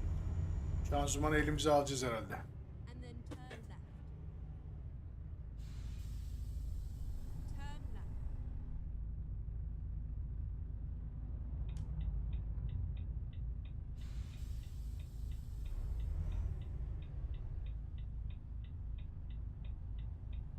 Yanı ver yeşil. Kundura yapıyorsun, tamircilik mi abi, satıyorsun mu?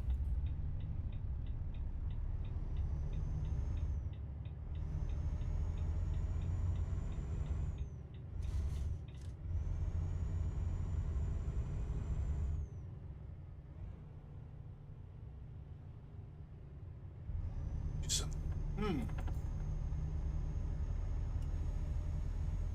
Hala ayakkabıya şey yapan var mı abi? Tamir ettiren var mı, yoksa millet artık atıyor, yenisini mi alıyor? Ha, fabrikadasın. Yes. Marka vermeyelim. Reklam olur değil mi? Oh, okey. Doğru. Ah. Allah kolaylık versin be abi, ne diyeyim.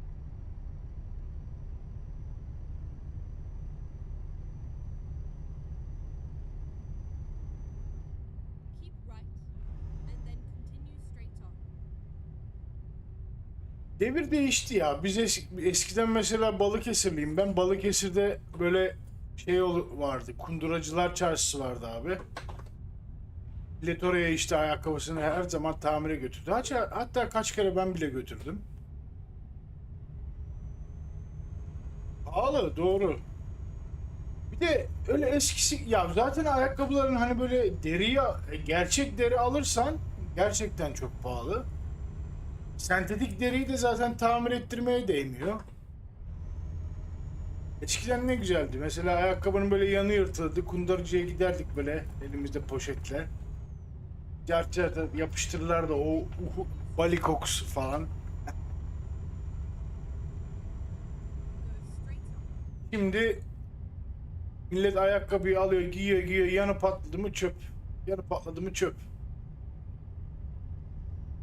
Altı delindi mi çöp. Hiç tamir ettirmek yok yani.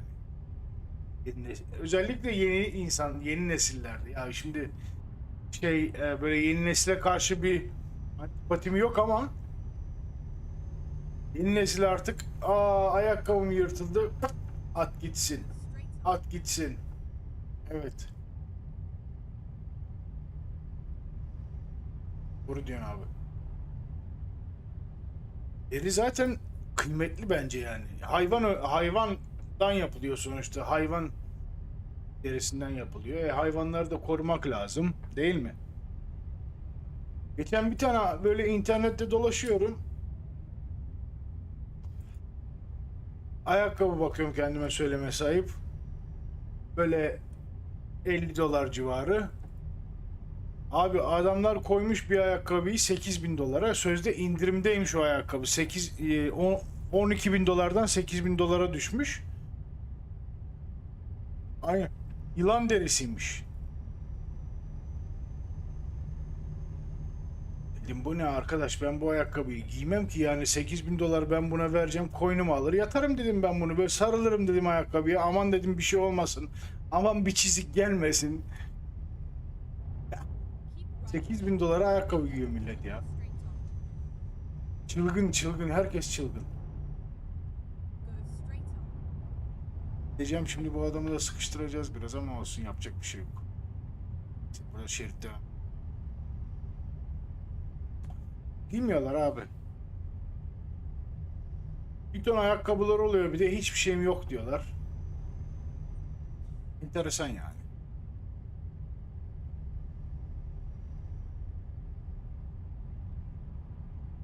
Benim mesela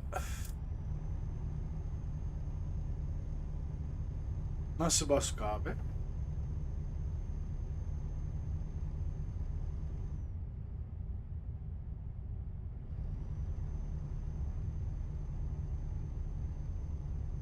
Ya ayakkabı mühim de 8 bin dolarda vermem abi ayakkabıyı ben. Delilik. Araba parası.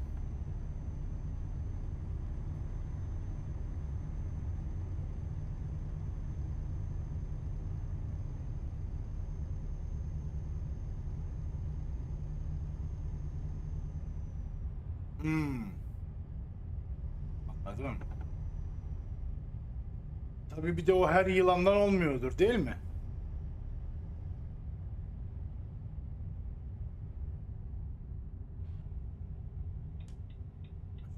Sola dön. Es.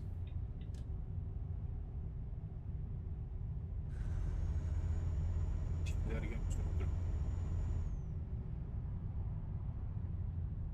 Şu atalım. Yani dönmeyeceğiz mi biz buradan ya? Dönmeyecekmiş. Okay.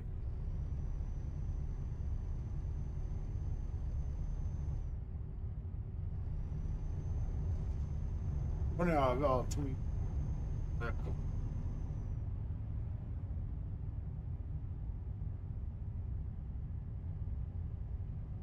Altı milyon mu?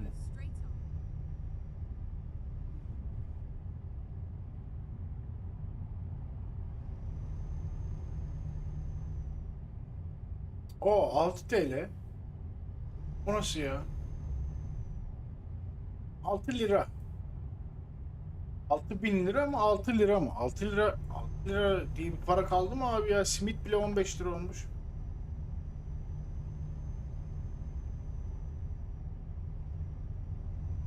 6.000 lira. Okey. Wow. Bunu 6.000 liraya parakendeciye satıyorsunuz.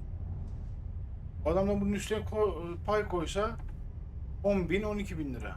Ne ya? Sayın seyirciler. Çok. Biraz pahalı ya. Peki şimdi sana sorayım abi. Sen çalıştığın için biliyorsun. O ayakkabı 6.000 lira eder mi? Sen verir misin o ayakkabıya? 10.000 lira. Gidecek. Oy, 20'a gidiyorduk ha. Vallahi çarpıyorduk.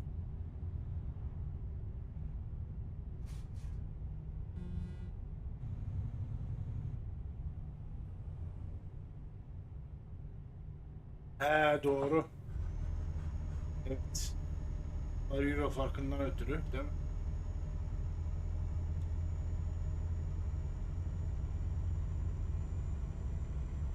Bence de çok. Bir ne yapıyor? Yani neredeyse yani emekli maaşından fazla. Emekli maaşı fiyatı falan yapar aldığında. Neredeyse. Asgari ücrete de yakın. Çok.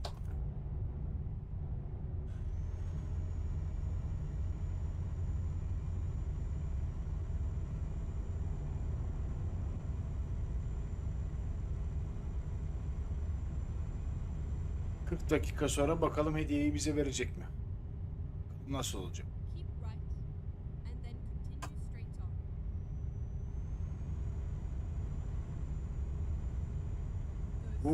Fırtına geliyor. Storm is coming. Look at the clouds.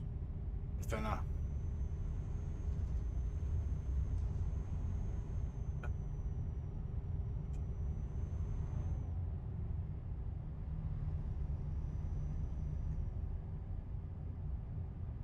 Evet, onu gördüm. 25 kira şeyini kaldırmışlar. O yüzden millet kafayı yemiş abi.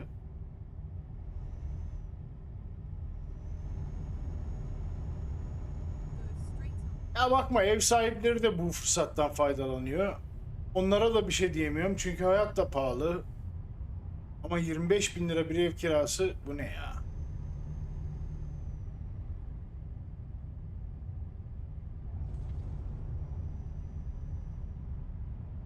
Yazık abi. Yazık. Çok yazık hem de. Ah. Anam. Rokete taktık ya arabayı. Ha! Yine rokete taktım arabayı.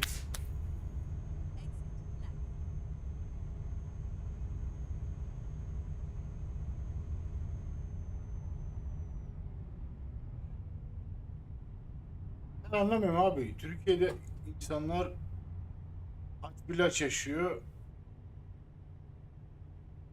Bazısı da vur patlasın, çal oynasın yaşıyor. Hani böyle şeyleri biz 10 sene önce Hindistan'da görürdük. Ulan derdik. Şunlara bak ne kadar çok uçurum var aralarında derdik. 10 sene sonra biz o hale geldik.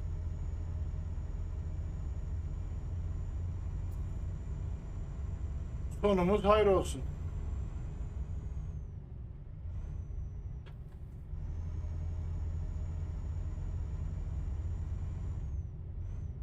Senin şimdi dünyayı gezmen lazım değil mi emekli olarak?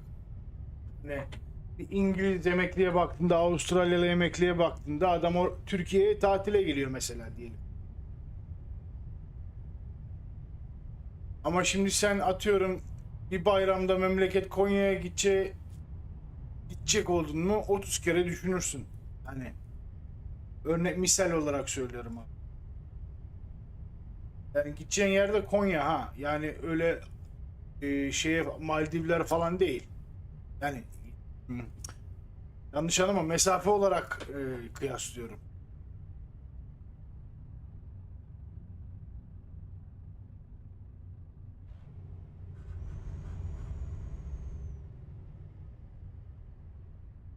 Değil mi? At the roundabout, take the first exit. Exit now. Dönüşümüz güzel oldu. Ya. Keep right, and then turn right. Ben bunu Turn right. gideceğiz. Stop ettim. Temelli acemi gibi oldu. Arabayı stop ettirdik.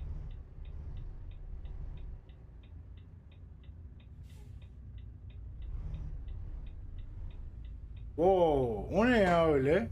Uçak bileti gibi. Kişi başı. Wow.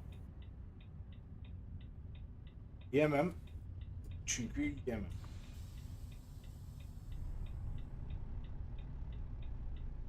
Ama mideme oturuyor. Yengenle sohbet edin. Turn right. Gelirim ya yarım saate falan, sıkıntı değil. Bas. It was a nice ride. Was a nice ride, I know. Kaza yapmadan geldik çok şükür.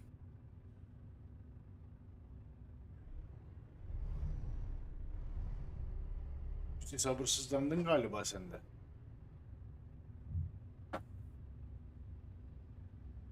Azıcık hile yapalım. Böyle.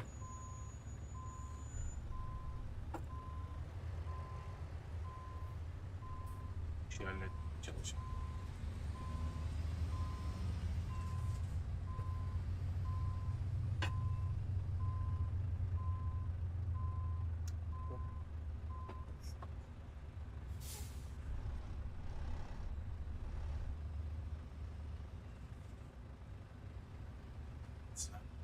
Aha.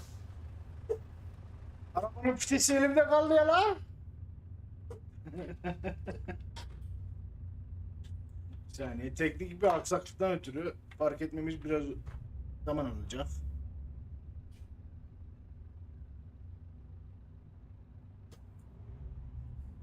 Sniper da burada. Ben yavaş gidiyorum ya. Sen genç adamsın birader, sen hızlısın. Yanlışlıkla 10 saatlik bir tane aldım ya az önce. Kısaları yapmayı düşünüyordum da. Yapmadan alınca öyle oldu.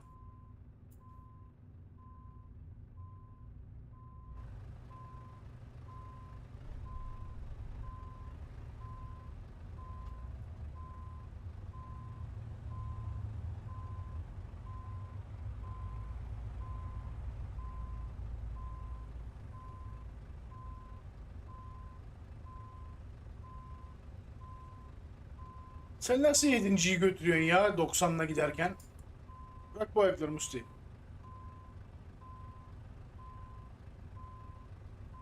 Arkamı da göremiyorum.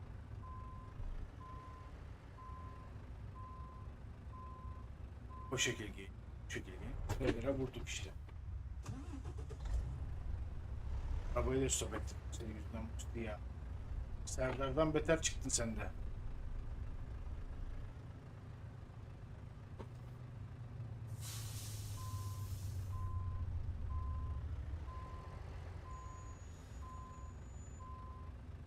Okay guys, the last delivery is going into its place. Hopefully. Oy, 20'a gidiyorduk yine bak gördün.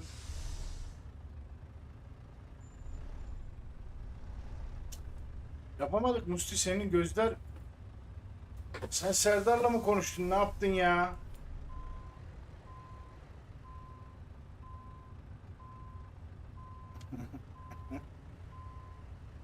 Senden ötürü, benden değil o, senden ötürü oldu. Hadi yan yeşil gari yaşa. Ben burada bırakırım bunu. Last delivery is done. 13th delivery of the thing. Event. Show results now. Continue. And where is my gift? It's done. Personal goal completed. Nice. Lovely. Okay. So guys, that was that. We finished all our 13 deliveries. So we're gonna keep going contributing to the until the 17th of November. I can do a few more deliveries later on, but for today, it is that. So, thanks for watching. I appreciate that. This is the end of the stream. I hope you liked it. And I delivered 3 loads without any accidents. That was a surprise, to be honest. I wasn't expecting that, but yeah. So I'll see you in the next broadcast. Now, get the fuck out of here. Abi izlediğiniz için teşekkür ederim. Bitirdik şeyleri, sevkiyatları. Hadi şimdi dağılın. Bayram abi görüşürüz. Seni de birazdan görürüm Musti. Yemeğimi yiyip geleceğim. Kendinize iyi bakın.